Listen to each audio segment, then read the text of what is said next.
राजसूय यज्ञ में एक शंख रखा गया था कि जिस समय यज्ञ की पूर्णता होगी वो शंख अपने आप बज जाएगा। तो ब्रह्मा जी भी यज्ञ में थे, भगवान शंकर भी थे, बड़े बड़े ऋषि मुनि थे, सबने वहाँ भोग लगाया लेकिन शंख नहीं बजा। तो युधिष्ठिर जी ने भगवान श्री कृष्ण से पूछा, महाराज शंख नहीं बजा। तो उन्होंने कहा अभी यज्ञ पूर्ण नहीं हुआ, किसी अकिंचन महाभागवत ने प्रसाद नहीं पाया। बोले इतने बड़े बड़े सिद्ध ऋषि मुनि आए और उनके प्रसाद पाने से शंख नहीं बजा। अकिंचन भक्त तो कौन ऐसा अकिंचन भक्त रह गया जो राजसूय यज्ञ में निमंत्रण नहीं दिया गया। भगवान ने कहा तुम्हारे द्वारे रोज आते हैं वो। बोले प्रभु ऐसा कौन भक्त है जो रोज दरवाजे आता है और मैंने उसका स्वागत नहीं किया। तो बोले आपके यहाँ झाड़ू लगाने वाला स्वपच वाल्मीकि। बोले प्रभु वो अनन्य भक्त है। बोले महान अनन्य भक्त है और उनके हृदय में भक्ति का अभिमान भी नहीं है। अर्जुन और भीमसेन को भेजा,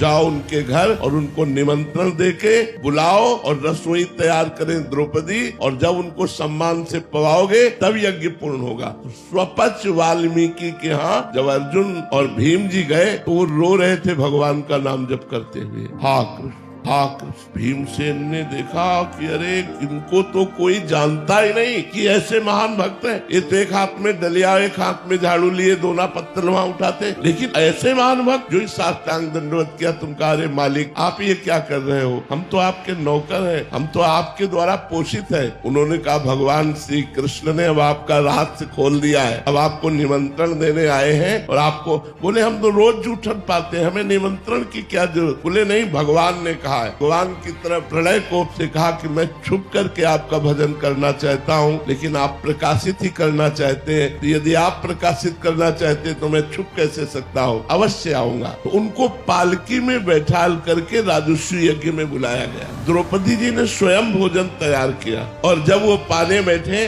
तो खीर सब्जी दाल कढ़ी ये सब एक में मिला लिया, सब मिला लिया। द्रौपदी जी को अच्छा नहीं लगा, पूरी रात अलग अलग व्यंजन बनाती रही। स्वपच वाल्मीकि जी ने पाया लेकिन शंख नहीं बजा। युधिष्ठिर जी ने कहा महाराज आप तो कह रहे थे अकिंचन महाभागवत स्वपच जी जब पालेंगे तो शंख बज जाएगा। बोले शंख तो बज जाएगा लेकिन अपराध हो गया, इनके प्रति किसी ने अपराध कर दिया इसलिए शंख नहीं बजा। किसने किया? तो द्रौपदी जी ने कहा मेरे मन में एक बात आई प्रभु, पूरी रात सुंदर सुंदर पकवान बनाती रही, एक में मिला लिया तो मुझे लगा कोई राजा महाराजा होता तो वो स्वाद जानता, ये क्या जाने स्वाद, इसीलिए एक में मिला लिया, ऐसा मेरे मन में आया। बोले तो वैष्णव अपराध बन गया, वैष्णव में दोष दृष्टि बन गई, इनके चरणों में प्रणाम करो। प्रणाम किया। जे ही द्रौपदी जी ने प्रणाम किया बड़ी जोर से शंख गर्जना होने लगी।